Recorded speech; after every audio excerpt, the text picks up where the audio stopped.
নমস্কার বন্ধুরা, নিবার রান্নাঘরে সবাইকে স্বাগত। আমি আজকে একটি নতুন রেসিপি নিয়ে চলে এসেছি। শীত তো পড়ে গেছে, তাই শীতের সময় পিঠে খেতে খুবই ভালো লাগে। আমি আজকে মালপোয়া বানিয়ে আপনাদের দেখাচ্ছি।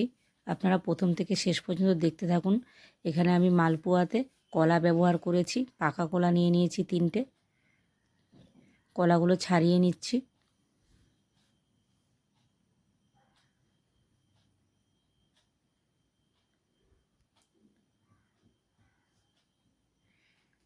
আমি কলার সাথে 500 গুড় নিয়ে নিয়েছি, আখের গুড়।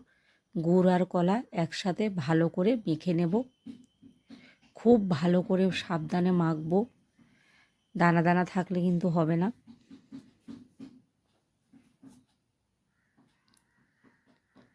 দানাগুলো গুড়ের সাথে পুরো মিশে গেছে। এবারে আমি এর মধ্যে চালের গুঁড়ো দিয়ে দেব 300 গ্রাম, ময়দা দিয়ে দেব 200 গ্রাম,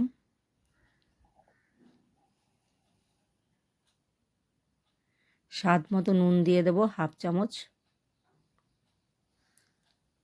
200 ml দুধ দিয়ে দেব। এবার আমি ভালো করে মেখে নেব।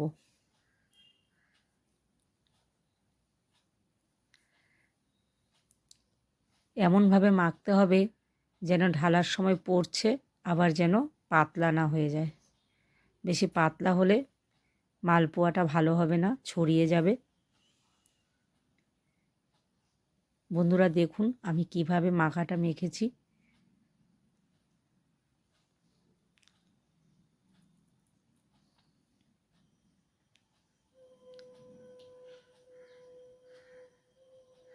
আমি এখানে কড়া বসিয়ে দিয়েছি। কড়াতে সাদা তেল দিয়ে দিচ্ছি।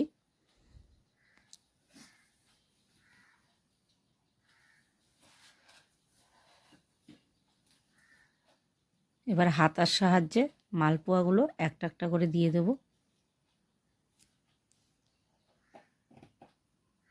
বন্ধুরা আমার চ্যানেলটিকে সাবস্ক্রাইব করে দেবেন, লাইক কমেন্ট করে দেবেন, শেয়ার করে দেবেন।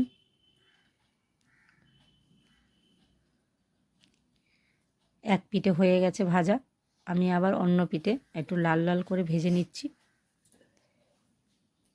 হয়ে গেছে, এবার আমি প্লেটের মধ্যে নামিয়ে নিচ্ছি।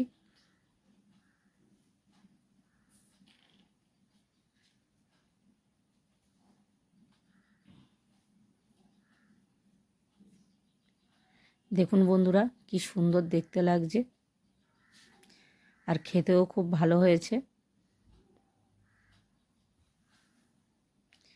আপনারা বাড়িতে অবশ্যই ট্রাই করবেন। বাড়ির ছোট বড় সকলে খুব পছন্দ করবে। ঠান্ডা হলে পরিবেশন করব। আজ এই পর্যন্তই। আবার নতুন রেসিপি নিয়ে আপনাদের সামনে হাজির হয়ে যাব।